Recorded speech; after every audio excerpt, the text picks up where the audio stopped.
너희에게 평강이 있을지어다. 아멘. 안식일을 시작하는 이 소중한 시간에 주의 전을 찾으신 우리 성도 여러분께, 그리고 바쁜 걸음으로 영상을 통해 혹은 이동 중에 예배 참석하시는 우리 하나님의 사람들에게도 주의 은혜가 함께 하시기를 안식일 주신 예수님 이름으로 기도합니다. 아멘. 질문을 한 가지 스스로에게 던져보겠습니다. 내 인생에 가장 중요한 사람 한 사람 누굴까요? 자신에게 한번 물어보시겠습니까? 내 인생에서 가장 중요한 사람 한 사람. 그때 한 집사님이 남편을 물끄러미 쳐다보시는데 남편은 전혀 딴 데만 쳐다보고 계셔서 답을 다 찾으셨습니까? 이거는 밝히면 서로 간에 민망할까봐 이 답은 넘어가고, 내 인생에 가장 중요한 세 사람이 있다면 누굴까요? 스스로 한번 답을 해보시겠습니까?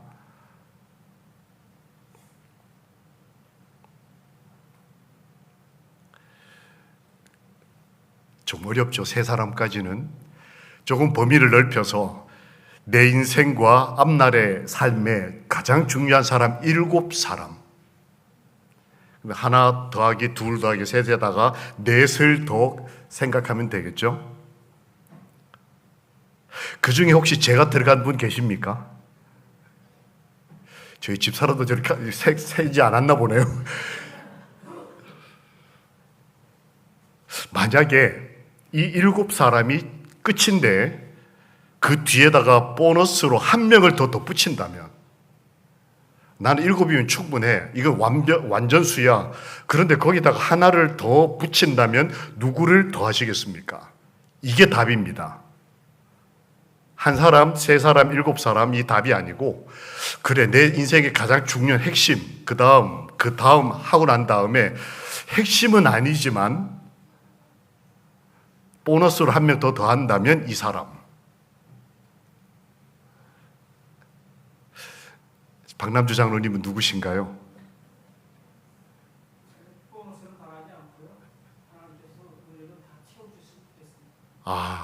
예.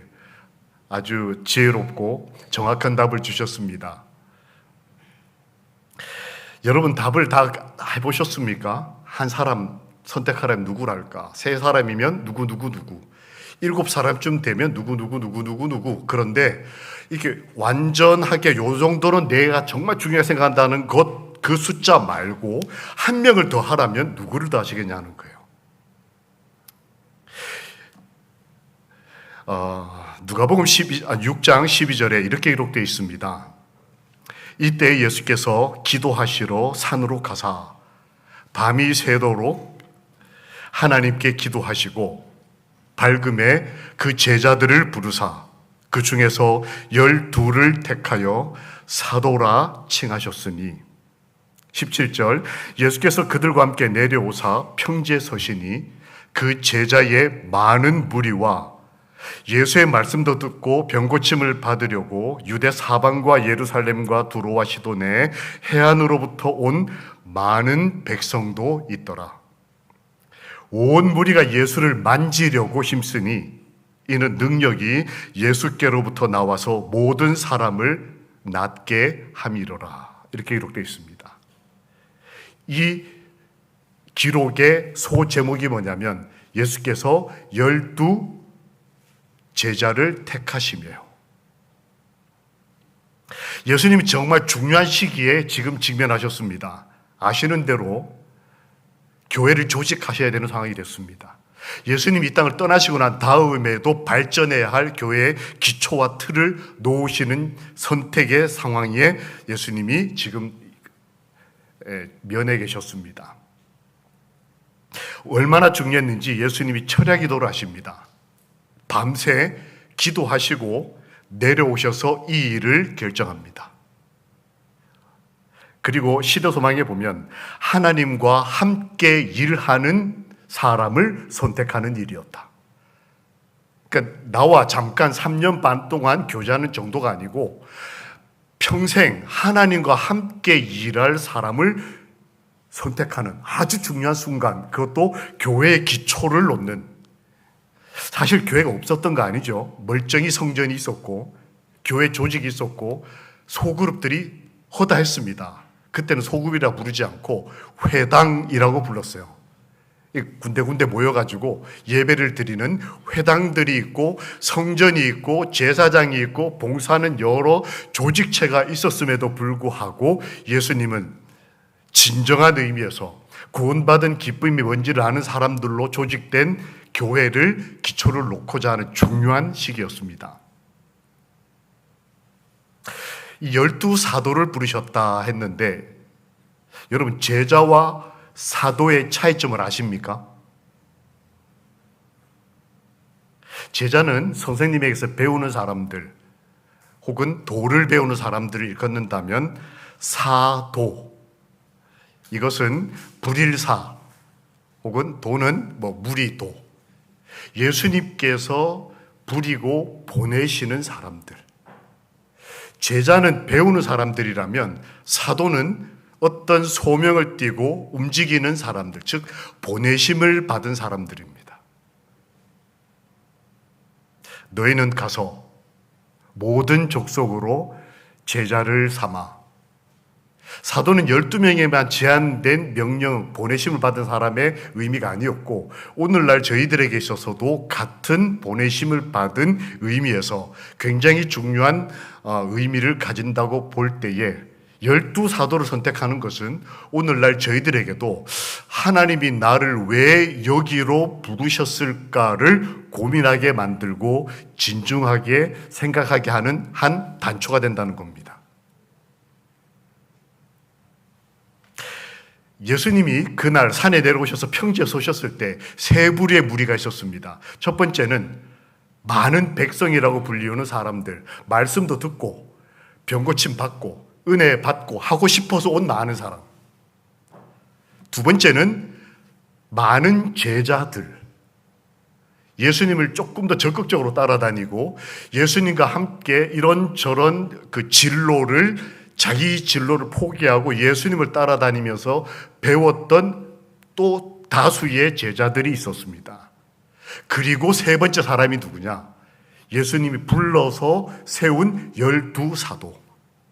그날 평지에는 세 종류의 사람, 12사도와 많은 제자들과 말씀 듣고 은혜 받기 원하는 많은 백성들이 이날 이 자리에 모여 있었어요. 나는 어디에 속한 그리스도인일까요?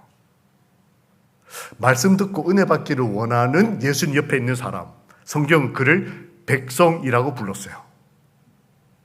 그 다음에 그들 가운데 어떤 책임 혹은 봉사, 헌신의 마음을 가지고 예수님과 일정 부분 예수님의 정신을 배우려 하고 따라가려고 마음의 헌신의 정도가 있었던 사람들을 제자라고 불렀습니다.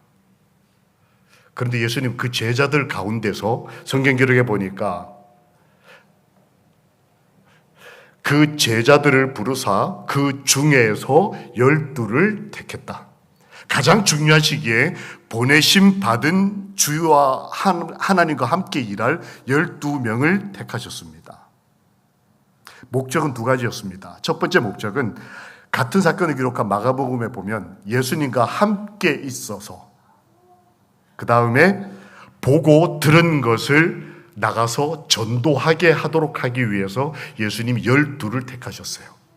즉 예수님과 함께 지냈던, 우리가 그렇게 닮고 싶은 흔히 아는 예수님의 12제자는 사도로 부름을 받았는데 제자와 사도의 차이, 말씀 듣고 은혜 받기 원하는 단순한 백성들과 사도의 차이가 뭐냐? 사도는 보내심 받은 사람, 즉 여러분 가져도 해당될 수 있는 이 부류의 사람들은 첫 번째 조건이 뭐냐? 하나님 부르신 목적이 내 옆에 있어라. 하나님과 함께 있게 하고자 부르셨다. 그리고 이 있게 하고자 하는 게 무슨 뜻이었는지를 엘렌 화이트는 예수님에게서 보고 들은 것을 전하기 위해서 예수님 옆에 있고, 그 다음에 예수님이 가라고 하면 예수님에게서 본 것, 들은 것을 가서 전하기 위해 예수님이 12를 뽑았다.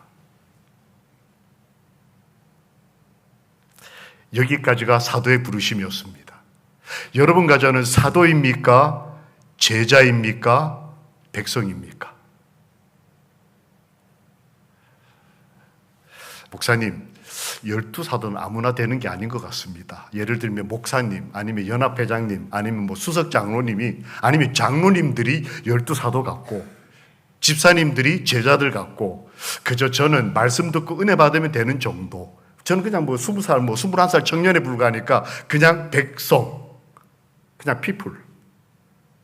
혹시 그렇게 생각하는 분 계십니까? 예수님 옆에 있어도 존재감이 느껴지지 않고, 저 사람은 저런 것도 하고 이 사람은 이런 것도 하는데 나는 교회 가도 그냥 많은 사람들 가운데 그냥 하나, 말씀 듣고 은혜 받고 예수님을 만져서 병 치료 받고, 이게 내가 교회에서 기대하는 전부인 사람. 나는 어떤 그리스도인일까요? 예수님은 저희를 부르실 때 어떤 의미로 부르실까요? 예수님을 왜 12명만 뽑으셨을까요? 편애하시는 분일까요? 이렇게 사람이 많은데, 제자들도 많았는데 왜 그 중에 12명만 뽑으셨을까? 게다가 마가복음 3장 13절에는 이걸 이렇게 썼습니다. 자기의 원하는 자들을 뽑으셨다. 예수님이 원하는 사람이 이 많은 제자들과 백성들 사이에서 12명이 있었다는 거예요.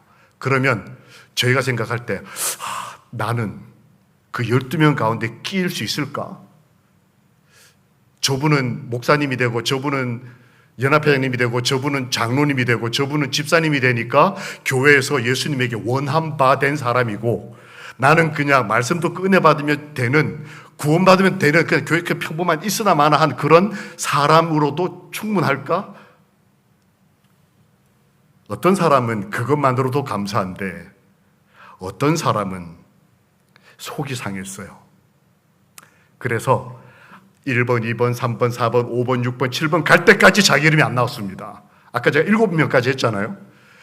8번, 9번, 10번, 11번까지 가도 자기 이름이 안 나오는 겁니다. 그래서 손을 번쩍 듭니다. 저도 하겠습니다. 누굴까요? 유다였어요. 예수님이 12를 뽑고 싶으셨을까요? 11명이 전부였을까요? 저는 하늘에 가면 예수님에게 묻고 싶어요. 예수님에게 사도가 11명이었습니까? 12명이었습니까? 원래 계획은, 원래 논리적으로 말하면 11명이 예수님이 원하는 사람이었고 12번째였던 제자는 자기가 교회 안에서 뭔가 무게감이 느껴지고 뭔가 좀 하고 싶고 예수님이 메시아인 걸 믿고, 그래서 예수님이 나라를 세우면 그 나라에서 큰 자리, 더 행복하고 싶고, 그래서 그는 되고 싶었습니다. 사실 요한계시록에 가보면 하늘 새 예루살렘의 기둥, 기초석, 그 다음에 12지파 이런 거 생각해 보면 예수님에게 있어서 12라는 숫자는 굉장히 중요한 숫자였습니다. 그럼 11명이 아니고 12명이었다면 유다 때문에 누군가 한 명이 못된 거예요. 선택을 기다리고 있었던 예수님이 너 1번, 2번, 3번, 4번 쭉 가다가 이제 다음 저 사람이 12번이야 가려고 하는데 여기서 갑자기 저요 하는 바람에, 만약 12명을 예수님이 계획하고 계셨다면 유다 때문에 누군가는 12번째 사람이 되지 못했던 거예요. 어느 쪽이었든 간에 예수님이 그걸 왜 허락하셨을까? 12명의 제자, 12명의 사도를 선택하실 때 예수님의 마음을 읽어보는 것입니다. 하나님이 저희를 왜 부르셨을까요?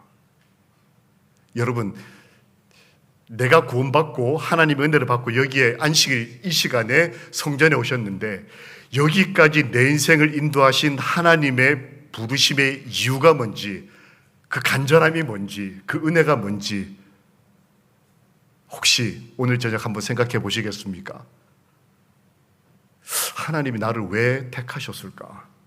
이 많은 사람들 가운데, 이 많은 마석 인구 10만이 넘는 사람들 가운데 오늘 저녁에 주의 성전으로 찾아와 예배드릴 수 있도록 나를 인도하신 하나님의 뜻, 그 부르심의, 사도로 부르심의 이유가 뭘까? 왜 하나님과 가까이 있도록 하셨을까? 이 사도들의 선택을 보면서 저는 하나님의 은혜를 보는 것입니다. 11 혹은 12 어느 쪽이었든 예수님은 유다에게조차 기회를 주시는 참 좋은 하나님이셨습니다. 저는 이 장면이 너무 좋습니다.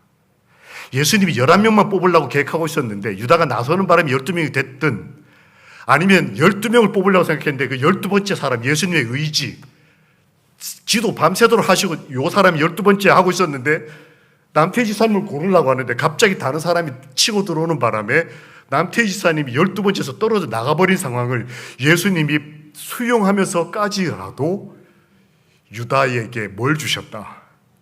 기회를 주셨다. 저 같은 죄인이 생각할 때 예수님의 사도는 가장 중요한 시기에 가장 중요한 교회를 기초를 놓는 상황에 처음으로 12명을 뽑는 이 중요한 순간에 하나라도 실수하면 안 될 이 상황에서 예수님이 뻔히 아시면서 유다를 받아들이신 것, 자신의 계획보다 한 죄인의 그 불경건한 의지, 거룩하지 않은 헌신이 섞여 있는 거예요. 유다는 예수님을 믿었고 사랑했습니다. 그러나 섞여 있었어요. 자기 의지, 자기 욕망, 자기가 교회에서 기대하는 것이 하나님이 기대하시는 것과 교집합, 합쳐지는 것도 있었지만 전혀 다른 색깔의 원함도 섞어서 가지고 있던 유다를 예수님이 12사도에다 넣어주셨어요. 저는 이런 하나님이 참 좋습니다. 위대함, 훌륭한 순교자의 길을 갈 사람들, 말 그대로 12사도라고 부를 수 있는, 또 어떤 성당에 가면 그 있죠, 유명한 성당에 보면 바로 전면에 12사도상이 있어요. 쭉 12명의 사도가 나오는데 유다 대신에 나중에 다른 사람이 물론 들어가죠. 그 위대한 사람들의 존경을 받을 12사도 중에 한 사람을 주님은 유다에게도 기회를 주셨다. 오늘 저녁 혹시 나는 그냥 사도도 아니고 제자 될 자격도 없는 것 같고 그냥 말씀을 듣고 내 마음의 상처 혹은 질병 혹은 형편이 조금이라도 나아졌으면 그 정도 은혜만 해도 저는 족합니다라고 하는 어떤 한 분이 계시더라도 주님은 우리를 사도로 보시고 온전한 한 교회로 봐주시는 아버지 하나님이시라는 것을 우리 믿고 감사합시다. 예수님께서 12사도를 택할 때 보여주신 또 다른 은혜가 있습니다. 주님은 그들의 약점과 허물을 알고 계셨다. 제자들에 대한 얘기입니다. 그때 당시 율법적으로 온전했던 사람들 많고 완벽해 보이는 헌신적인 사람들 많고 정말 최선을 다하는 그리스도인들 많았을 겁니다. 근데 예수님이 고르신 이 사람들은 온전한 사람들이 아니었어요. 결과적으로. 그런데 예수님도 그걸 알고 계셨다. 모르고 베드로를 택한 게 아니고 그들의 약점, 이거는 제가 이해가 했습니다. 그 사람이 약할 수 있지, 죄인이니까. 근데 그 다음 말이 뭐냐면 시대소망에 보면 그들의 허물을 알고 계셨다. 그들이 일주일 동안 무슨 죄를 지었는지, 여기 나올 자격이 있는지 없는지, 설교할 수 있는 자격이 있는지 없는지 주님은 그의 약점뿐만 아니고 뭘 알았다? 숨겨진 죄를 알고 계셨다. 그런데 그가 겪을 위험과 책임을 짊어질 사람이라는 걸까지도 아시면서 왜 이 사람들을 택했을까? 저는 이 표현이 너무 마음에 들었습니다. 한 그리스도인이 이렇게 표현합니다.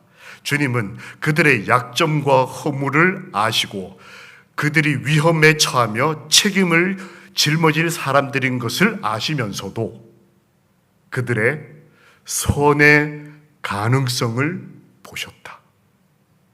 이 사람도 착할 수 있다.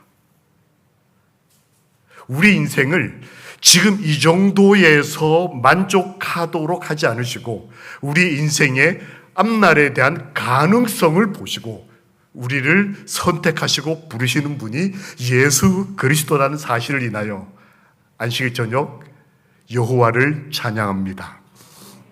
하나님은 우리의 과거나 오늘의 모습으로서 우리를 부르시는 분이 아니라 우리의 변화될 가능성, 선해질 수 있는 가능성. 저는 이게 얼마나 좋은지 모르겠습니다. 주께서 사랑하셨던 사람들, 그래서 사도로 세우셨던 사람들의 특징들을 보면 이렇습니다. 참 약점을 소유하고 허물을 소유했을 뿐만 아니라 어떤 사람은 그저 희망이 내 배에 물고기나 가득 찼으면 좋겠다 생각하던 어부, 희망사항이 내 아프신 어머니가 나았으면 좋겠다 정도가 전부인 제자, 의심이 많았던 사람, 성격이 너무 급해서 계속 좌충우돌하는, 그래서 그의 아버지가 우레라고 번개라고 불릴 만큼 성격 급했던 사람들, 게다가 어떤 사람은 남들이 봐도 자기가 봐도 죄인인 사람, 세리. 어떤 사람은 여러분 베드로, 요한, 야고보, 안드레, 유다 말고 아는 제자들 이름 대보십시오. 어떤 제자는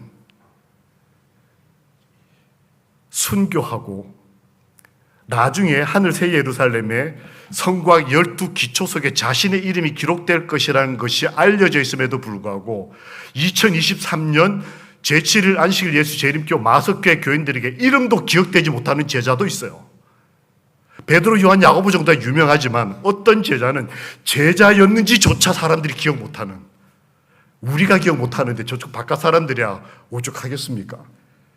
그 사람이 순교를 했던, 평생을 헌신했던 12제자인데 무명한 자로 끝난 사람, 사람들이 이름조차 기억 못하는, 여러분 바돌로메 이런 이름 기억나십니까? 주님은 우리가 이름조차 기억하지 못하는 이 사람들, 게다가 유다까지, 이들을 택하셔서 그들의 가능성을 보시고 부르심의 은혜를 베푸셨다. 우리는 여기에서 안식일의 은혜를 발견하는 것입니다. 과거가 어땠든 일주일과 오늘의 삶이 어떻든 지금 우리가 하나님 앞에 은혜 받는 것에 가장 소중한 은혜, 부르심의 은혜는 앞으로의 변화와 선의 가능성이 하나님이 주시는 최고의 은혜임을 우리 믿읍시다. 변화될 가능성. 이걸 예수님께서는 끝에 이렇게 쓰셨습니다. 하나님의 형상으로 변화될 가능성. 그런 의미에서 볼 때 우리 주변 사람들을 한번 둘러 보십시오. 이분은 이런 약점이 있는 사람, 이분은 이런 허물이 있는 분, 이분은 과거가 이랬던 분. 우리는 이 사람은 옛날에 이랬고, 이 사람은 옛날에 나한테 이렇게 했고, 이런 여러 복잡한 관계로 우리 삶이 제도되고 제한되지만, 예수님은 이 12를 택하시는 과정을 통해 저희들에게 약점 많고 과거가 허물 많은 그런 사람도 변화될 선의 가능성을 보시고 그 중요한 12사도로 택하시고, 12번째 사람은 원했던 사람보다도 때로는 11 플러스 1이라 하더라도 그 사람도 받아주시고 유다를 그 긴 시간 동안 최선을 다해 사랑해 주시는 그런 분이 우리 아버지 하나님이시다. 하나님은 선의 가능성을 죄인에게서 발견하시는 분이시다. 이렇게 기록되어 있습니다. 교회 증언 7권 225페이지에 이런 말씀이 있습니다. 하나님께서 창조하시고 그리스도께서 구속하신 영혼은 그의 앞에 있는 가능성과 그에게 허락된 영적 이익과 하나님의 말씀으로 활력을 얻게 될 경우에 소유하게 될 능력과 복음 가운데 제시된 소망을 통하여 얻게 될 불멸성 때문에 크게 귀중하다. 내가 왜 하나님 보실 때 귀하게 보일까요? 하나님이 피로 사셨으니까 맞는 답입니다. 근데 하나님께서 피로 사실 정도로 우리를 귀하게 보신 이유가 뭘까? 조금 더 구체적으로 들어가서 물으면 여러분 답을 뭐라고 하시겠습니까? 내가 장점이 많아서? 내가 과거에 허물이 없어서? 내가 지금 장로니까? 내가 이 정도로 열심히 공부했고 사회적 기반이 있으니까? 난 착하니까? 다 아니더라는 거예요. 하나님이 우리를 창조하시고 우리를 구속하셨던 가치, 우리를 귀하게 보시는 이유는 우리 앞에 있는 가능성, 과거의 게 아니고 우리 앞에 있는 가능성, 그리고 우리가 앞으로 얻게 될 영적인 이익, 그리고 하나님의 말씀으로 활력을 얻게 될 경우에 나타날 능력. 야, 저 사람이 저런 능력이 다 있었나 하는 그 능력, 그리고 우리가 소망을 통하여 얻게 될 불멸성, 이것 때문에 그 인간을 하나님은 귀중하게 보시고 자기 피를 바치셨다는 거예요. 그러므로 청년이라도 그 미래를 포기한 사람이라면 하나님의 가치에서 자신을 크게 훼손하는 선택이 되는 겁니다. 연세가 높으셔서 미래가 얼마 남지 않으셨을지라도 과거에 연연하거나 과거의 습관에 여전히 머물러서 그 생각이 바뀌지 않는다면 그분에게도 한 가치가 훼손될 수 있는 것입니다. 그러나 반대로 말하면 미래가 얼마 남지 않은 어르신일지라도 내일 하루를 내 앞으로 오는 선의 가능성의 변화에 대해서 믿고 기도하는 어른이 계시다면 시몬 간나처럼 하나님을 보게 될 것입니다. 우리 청년이라 할지라도 자신의 미래를 하나님께 맡기고 학식을 쌓는 정도의 일반적 표준으로 자신의 미래를 꿈꾸고 계획하는 것이 아니라 하나님의 형상으로 변화되기를 기도하는 그리스도인, 재림 청년. 그 결심을 가지고 하나님의 말씀의 능력이 포함되고 그에게 불멸성이 주어질 때 그는 예수님이 보실 때 자신의 생명으로 바꿔도 가치 있을 만한 고귀한 가치가 되는 것이다. 예수님은 그걸 보시고 12제자를 선택하셨다. 여러분, 오늘 우리를 하나님이 부르신 이유는 우리의 과거의 의로움이나 죄 때문이 아닌 것입니다. 그리스도의 은혜의 핵심은 그리스도를 만남으로 우리가 경험하게 될 변화의 가능성, 하나님의 형상을 닮아가는 그 아름다움, 그리고 그 과정에서 겪게 되는 능력, 그리고 하나님을 닮았을 때 얻게 되는 그 불멸성. 하나님은 그걸 보시고 자신의 생명을 기꺼이 바치셨다.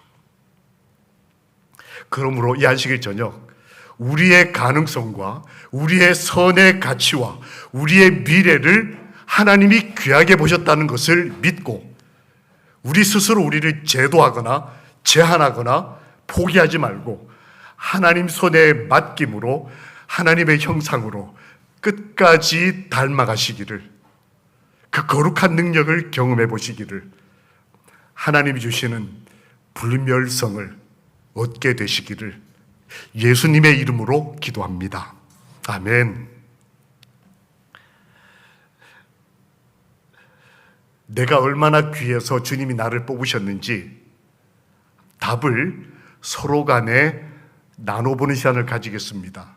제가 저녁 예배 시간에 말씀을 준비할 때는 두세 사람이 모여서 의견을 나누고 함께 기도하는 시간을 가지는 거 기억하시죠?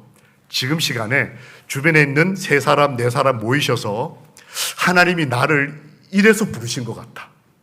그래서 나의 미래는 이렇게 좀 되고 싶다라고 하는 개인적인 바람, 혹은 우리 가족의 미래가 이렇게 좀 이렇게 변화되면 좋겠다라고 하는 그런 바람들이 있으면 두 분, 세 분씩 좀 모이셔가지고 제가 말씀 힌트 드릴 때까지 말씀 의견을 나누는 시간을 좀 가져보겠습니다. 또 떨어져 계신 분은 자리를 옮기셔서 세 분, 네 분 옹기종기 모이셔가지고 하나님이 나를 부르신 이유는 이것 때문인 것 같다. 그래서 나는 앞날에 이렇게 변화되고 싶다 하는 내용들을 서로 간에 솔직하게 좀 얘기를 나눠보시면 좋겠습니다.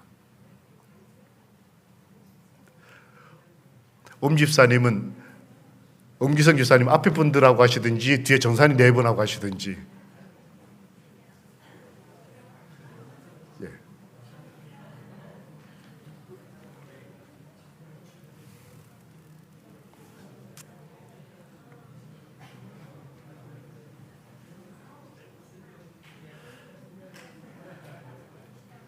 좀 옮겨서라도.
1분 후에 마무리하겠습니다.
네, 함께 성경을 펴시고 요한복음 17장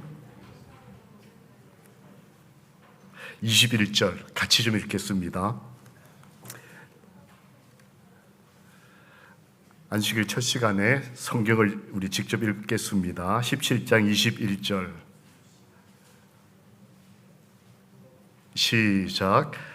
아버지여, 아버지께서 내 안에 내가 아버지 안에 있는 것 같이 그들도 다 하나가 되어 우리 안에 있게 하사 세상으로 아버지께서 나를 보내신 것을 믿게 하옵소서. 세상이 하나님을 믿게 하는 방법이 뭐냐? 예수님에게서 보고 들은 것을 제자들을 보내서 증거하는 것이었다. 뭘 보고 들었느냐? 하나됨이었습니다. 제자를 부르신 목적 중에 하나, 사도를 세우신 목적 중에 하나, 하나님을 알게 되면, 믿게 되면 경험하게 될 목적 중에 가장 중요한 것 중에 하나가 뭐냐면 하나가 된다는 거였어요. 제자들은 다 성격이 달랐습니다. 싸우기도 많이 했습니다.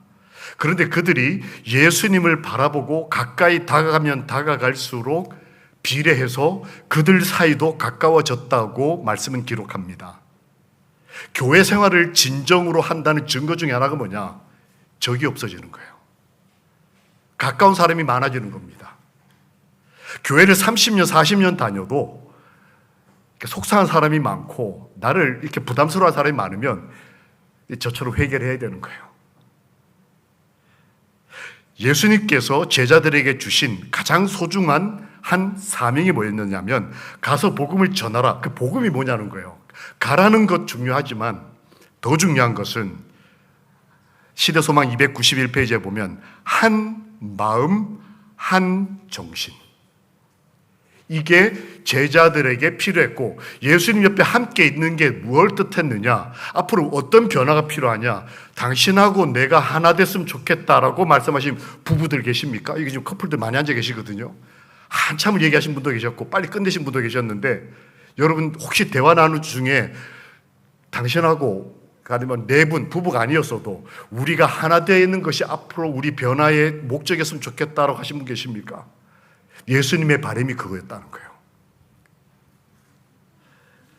예수 그리스도 중심으로 하나 되는 것. 이게 백성과 제자들과 사도가 공히 가지고 있었던 목적이었어요. 우리가 어떤 위치에 어떤 시기적 상황, 어떤 사람이 교회 이제 막 와서 그냥 말씀 듣고 은혜 받길 바라는 백성 수준의 지금 시간적 흐름, 가치 기준이 아닙니다. 시간. 어떤 사람은 조금 더 발전해서 제자 정도 된 사람, 어떤 사람은 예수님이 보실 때 이거 정말 귀한 어떤 헌신, 순교할 수 있는 사람. 각자의 위치와 사명이 다르지만 그들 중심에 누가 계셨다? 예수님이 계셨다. 그래서 한 그리스도는 이렇게 씁니다. 그리스도는 위대한 중심이시다. 사도의 목적은 어디 보내가지고 복음 열심히 전하라. 맞아요. 무슨 복음? 하나님과 하나 됐다는 게 뭔지를 보여주는 복음. 우리끼리 하나 됐다는 게 뭔지를 보여주는 복음. 그걸 위해서라면 회개할 줄 아는 용기를 발휘하는 복음. 자존심을 내려놓을 줄 아는 도덕성을 회복하는 복음. 내가 알고 있는, 내가 경험한 것을 우선하지 않고 유다의 주장까지라도 받아들여서 12번째 사람에게 기다려라고 말할 줄 아는 예수님의 마음을 닮은 복음. 나는 11명만 원했지만 이렇게 하자는 12번째 의견을 그냥 받아들여서 졸지에 하늘의 기둥이 12개가 되는 걸 받아들이는 것도 복음. 예수님도 이렇게 하셨다면 저희야 얼마든지. 위대한 중심 되신 그리스도를 닮아가서 나중에 예수님이 부활하신 것을 사도 바울이 증거하기 위해서 500명에게 보였다는 말을 고린도전서 15장 6절에서 기록하는데 그때는 이렇게 씁니다. 많은 백성과 제자들과 사도들 500명 앞에 이렇게 하지 않고 500여 형제들에게라고 표현을 해요. 아버지와 내가 하나가 되고 예수님이 또 이 제자들이 하나가 돼서 한 가족처럼 돼가지고 나중에 사도 바울 뒤에서 들어온 사람 12제자도 아닌 사람, 이 사람이 봤을 때 마석 교인들은 어떤 사람은 백성, 어떤 사람은 제자, 어떤 사람은 사도가 아니고 마석 뭐요? 형제들. 우리도 이 경험을 하게 되기를 예수님의 이름으로 기도합니다. 아멘. 한 집회를 마치고 나가는 길에 인사를 나누기 위해서 목사님들과 쭉 얘기를 하고 있었습니다. 그 지역 목사님들을 이제 이렇게 얘기를 나누고 이제 마치고 떠나니까 환송 인사를 해주셨습니다. 얘기를 나누는데 한 80대가 넘은 고령의 할머니 한 분이 저를 찾아오셨습니다. 그리고 여러 목사님들이 있는 자리에서 이렇게 몸빼 바지라 그러죠. 몸빼 바지를 이렇게 가지고 뒤적뒤적 하더니 뭘 하나 꺼내셨어요. 복주머니였습니다.